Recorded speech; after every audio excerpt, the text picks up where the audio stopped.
নমস্কার, আমি অনিতা। আমার স্টোরি উইথ অনিতা চ্যানেলে আপনাদের সবাইকে অনেক স্বাগত। আজ শোনাব বিভূতিভূষণ বন্দ্যোপাধ্যায়ের লেখা পথের পাঁচালীর পঞ্চম পরিচ্ছেদ। চলুন শুরু করি। ইন্দির ঠাকুরন ফিরিয়া আসিয়াছে ৬-৭ মাস হইল।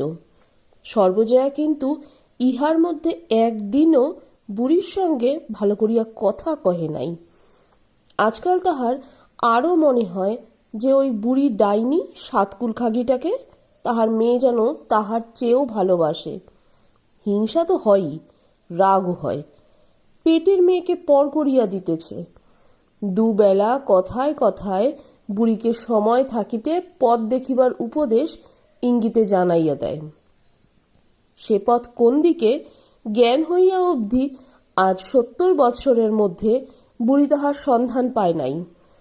এতকাল পরে কোথায় তাহা মিলিবে ভাবিয়াই সে ঠাউর পায় না। বর্ষার শেষ দিকে বুড়ি অবশেষে এক যুক্তি ঠাউরাইল। ৬ ক্রোশ দূরে ভাণ্ডারহাটিতে তাহার জামাই বাড়ি। তাহার জামাই চন্দ্র মজুমদার বাঁচিয়া আছেন। জামাইয়ের অবস্থা বেশ ভালো, সম্পন্ন গৃহস্থ। অবশ্য মেয়ে মারা যাওয়ার সঙ্গে সঙ্গেই জামাইয়ের সঙ্গে সম্পর্ক উঠিয়া গিয়াছে। আজ ৩৫-৩৬ বৎসরের আগেকার কথা। তাহার পর আর কখনো দেখাশোনা বা খবরাখবরের লেনদেন হয় নাই। তবুও যদি সেখানে যাওয়া যায়, জামাইকে একটু আশ্রয় দিতে গড়রাজি হইবে। সন্ধ্যার পূর্বে ভাণ্ডারহাটি গ্রামে ঢুকিয়া একখানা বড় চণ্ডীমণ্ডপের সম্মুখে গাড়োয়ান গাড়ি দাঁড় করাইল। গাড়োয়ানের ডাকে হাঁকে একজন ২৪-২৫ বৎসরের যুবক আসিয়া বলিল, কোথাকার গাড়ি? তাহার পিছনে পিছনে একজন বৃদ্ধ বাড়ির ভিতর হইতে জিজ্ঞাসা করিতে করিতে বাহির হইলেন, কে রাধু? জিজ্ঞেস কর কোথা থেকে আসছেন। বুড়ি চিনিল, কিন্তু অবাক হইয়া রহিল। এই সেই তাহার জামাই চন্দর। ৪০ বৎসর পূর্বের সে সবল দোহারা গড়ন সুচেহারা ছেলেটির সঙ্গে এই পক্ককেশী প্রবীণ ব্যক্তির মনে মনে তুলনা করিয়া সে যেন হাঁপাইয়া উঠিল। পরেক্ষণেই কেমন এক বিভিন্ন ভাবের সংমিশ্রণে উৎপন্ন না হাসি না দুঃখগোছের মনের ভাবে সে বিহলের মতো ডাক ছাড়িয়া কাঁদিয়া উঠিল। অনেক দিন পর মেয়ের নাম ধরিয়া কাঁদিল। বিস্ময় বিমূঢ় চন্দ্র মজুমদার প্রথমটা আকাশ পাতাল হাতড়াইতেছিলেন। পরে ব্যাপারটা বুঝিলেন ও আসিয়া শাশুড়ির পায়ের ধুলা লইয়া প্রণাম করিলেন। একটু সামলাইয়া বুড়ি মাথায় কাপড় তুলিয়া দিয়া ভাঙা গলায় বলিল, তোমার কাছে এয়েছি বাবাজি এতদিন পরে, একটুখানি আশ্রয়ের জন্যি। আর কটা দিনই বা বাঁচব? কেউ নেই আর ত্রিভুবনে, এই বয়সে দুটো ভাত কাপড়ের জন্যি। মজুমদার মহাশয় বড় ছেলেকে গাড়ি দ্রব্যাদি নামাইতে বলিলেন ও ছেলের সঙ্গে শাশুড়িকে বাড়ির মধ্যে পাঠাইয়া দিলেন। দ্বিতীয় পক্ষের বিধবা মেয়ে ও বড় পুত্রবধূ সংসারের গৃহিণী। আরও ৩টি পুত্রবধূ আছে, নাতি নাতনিও ৩-৪টি।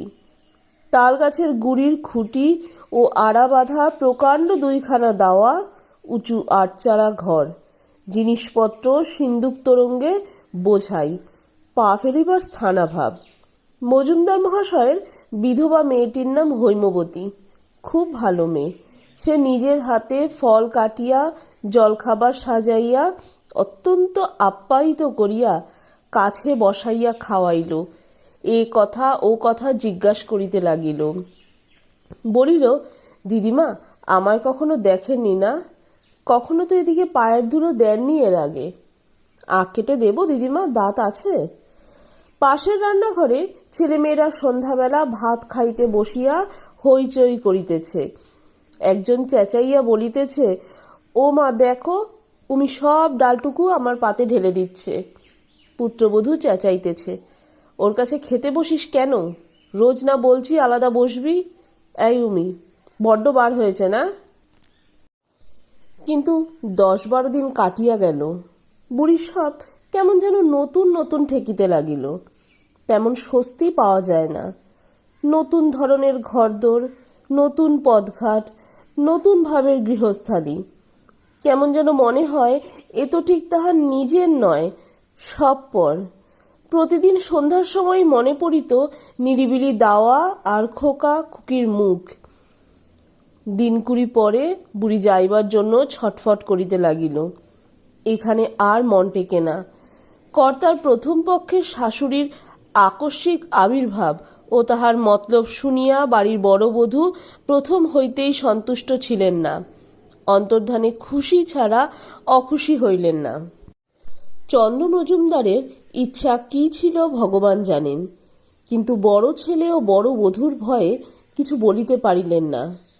অনেক দিন পরে আবার নিজের ঘরের দাওয়ায় দুর্গাকে কাছে লইয়া, খোকাকে কাছে লইয়া বসিয়া জ্যোৎস্না ঝরা নারিকেলের শাখার মৃদু কম্পন দেখিতে দেখিতে সুখে বুড়ির ঘুমের আমেজ আসে।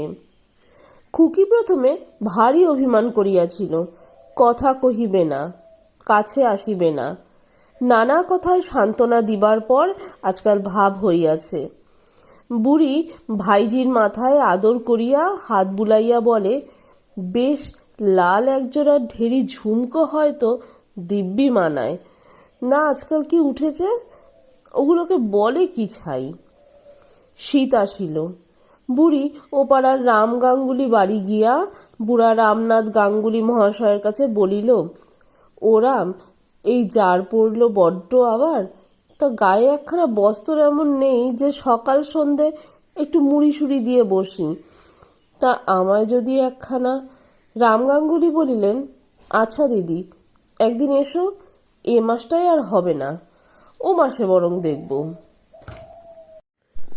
বহুদিন যাবৎ হাঁটাহাঁটি ঘোরাফেরার পরে একদিন কুষ্টিয়ার রাঙা ছিটে সুতি চাদর একখানা বাহির করিয়া হাতে দিয়া বলিলেন, এই নাও দিদি, ভারী গরম জিনিস, 9.5 আনা দাম, এর চেয়ে ভালো জিনিস আর নবাবগঞ্জে পাওয়া যায় না, বুধবার এনে রেখেছি, দেখো না খুলে।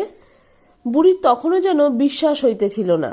আহ্লাদে একগাল হাসিয়া সে সেখানাকে খুলিয়া গায়ে জড়াইয়া বলিল, দিব্যি, কেমন ওম, মোটাসোটা দিব্যি কাপড়। আহ দাদা, বেঁচে থাকো, কানাই বলাই বেঁচে থাকুক, অক্ষয় প্রমাই হোক। কাঙাল গরিবকে কেউ দেয় না। ওই অন্নদার কাছে একখানা গায়ের কাপড় চাচ্ছি আজ 3 বছর থেকে, দেব দেব বলে, তা দিলে না। শখটা মিটিয়ে নি, কটা দিনইবার। সর্বজয়াকে আহ্লাদ করিয়া দেখাইতেই সে বলিল, দেখো ঠাকুরজি, এবারই থেকে যে তুমি সাদ্দর মেঘে বেড়াবে তা হবে না, স্পষ্ট বলে দিচ্ছি। ভিক্ষে মাগতে হয়, আলাদা বন্দোবস্ত করো। বুড়ি সে কথা হজম করিয়া লইল। এরূপ অনেক কথাই তাহাকে দিনের মধ্যে 10 বার হজম করিতে হয়। সেকালের ছড়াটা সে এখনো ভোলে নাই। লাথি ঝাঁটা পায়ের তল, ভাত পাথরটা বুকের বল। দুর্গা ভারী খুশি হইয়া বলে, পয়সা দাম পিতিমা, কেমন নাঙা না। আশ্বাসের সুরে পিসি বলে, আমি মরে গেলে তোকে দিয়ে যাব, তুই গায়ে দিস বড় হলে। নতুন চাদরের সোদা সোদা মারের গন্ধটা বুড়ির কাছে ভারী উপাদেয়, ভারী শৌখিন বলিয়া মনে হয়। সকালে চাদরখানা গায়ে জড়াইয়া ঝাড় দিবার সময় মাঝে মাঝে নিজের দিকে চাহিয়া দেখে। নিষ্প্রয়োজনে ঘাটের পথে দাঁড়াইয়া থাকে। পথ চলতি নিরীহ ঝি বউকে ডাকিয়া বলে, কে যায়? রাজির মা? এত বেলা যে? ভূমিকা আর বেশি দূর না করিয়া একটু হাসিয়া নিজের গায়ের দিকে চাহিয়া বলে, এই গায়ের কাপড়খানা এবার ওপাড়ার রামচাঁদ 9.5 আনা দাম। 2-একটা দুষ্টু মেয়ে বলে, ঠাকমাকে রাঙা কাপড়ে যা মানিয়েছে, ঠাকমার বুঝি বিয়ে?